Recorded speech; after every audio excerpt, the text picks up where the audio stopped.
جو لوگ ایمان لائے اور جنہوں نے ہجرت کی اور اللہ کی راہ میں اپنے مال اور جان سے لڑے وہ، اور جنہوں نے ہجرت کرنے والوں کو جگہ دی اور ان کی مدد کی وہ آپس میں ایک دوسرے کے رفیق ہیں۔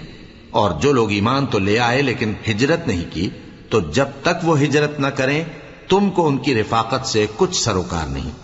اور اگر وہ تم سے دین کے معاملات میں مدد طلب کریں تو تم کو مدد کرنی لازم ہے، مگر ان لوگوں کے مقابلے میں کہ تم میں اور ان میں صلح کا عہد ہو مدد نہیں کرنی چاہیے، اور اللہ تمہارے سب کاموں کو دیکھ رہا ہے۔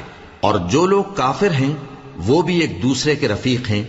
تو مومنو، اگر تم یہ کام نہ کرو گے تو ملک میں فتنہ برپا ہو جائے گا اور بڑا فساد مچے گا۔ اور جو لوگ ایمان لائے اور وطن سے ہجرت کر گئے اور اللہ کی راہ میں جہاد کرتے رہے، اور جنہوں نے ہجرت کرنے والوں کو جگہ دی اور ان کی مدد کی، یہی لوگ سچے مسلمان ہیں۔